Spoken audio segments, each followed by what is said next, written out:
the Global Investigative Journalism Conference, we asked some of the world's leading experts for their top tips when investigating stories. Techniques to investigate modern forms of slavery, its victims and those who profit, are essential skills. Hi, my name is Martha Mendonza. I'm a reporter with the Associated Press. I do investigative journalism. I'd like to share some tips about how best to cover human trafficking in supply chain journalism.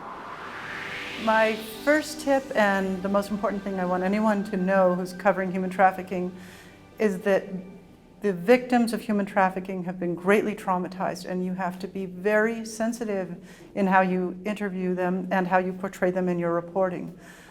These are people who have been exploited, and if you think about it, a journalist who wants to make a racy story might just be re-exploiting somebody, and it's never going to be okay. Really specifically, you want to have somebody who has perhaps a social worker or a close friend be the first one to approach and make sure that it's okay for them to even speak with the journalist. So to ask the permission, don't go directly to them. If you can have somebody who they trust and know already, make that request. When you interview them, let them take the lead on answering the questions. They may seem forgetful. There may be things they don't want to talk about, and you have to be okay with them not wanting to talk about things and letting it go. Interview people first without any cameras, and if they're comfortable with cameras, then move on and use cameras, but not until they give their permission. And at each step of the interview, make it their control. Is it okay? Would you be willing to answer this question? Are you comfortable talking about? So lead it in a way where they can back out easily. With children, you never show their pictures or their images. They don't have the maturity or the understanding to give a consent that they want their images used, and that could remain in the digital world for the rest of their lives. So if you interview children who are victims of human trafficking, don't use their images. You can go from, eyes up, or just show their hands, or something else that's going to make it more clear that that it is a child talking, but without giving away their identity. So the third point is about how to cover human trafficking. This is going to be finding victims and finding the sectors that they're working in.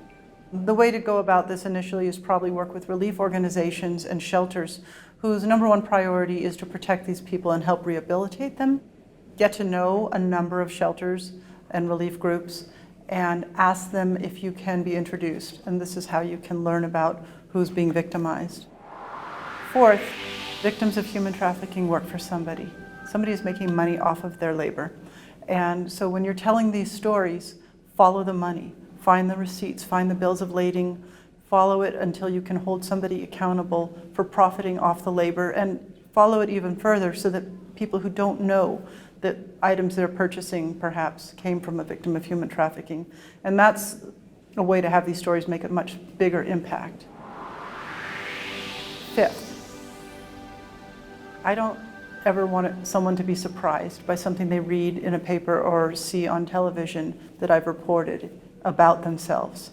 So give the people who are engaged at any level of this, including the people who perhaps are what we would call slavers, give them every opportunity to make an engaged and informed response to your reporting. Give them enough time and approach them in a way that they understand what it is that's going to be published, so that you can be truly fair in your journalism. My single most important tip for how to get into covering human trafficking is to work with and get to know relief organizations and shelters for victims of human trafficking. That's where you're going to find people who have been through this harrowing ordeal and can describe it for you, and also how you can learn about what sectors and what areas this is happening in, often being pointed directly to companies or manufacturers or other people who would be exploiting people in this way.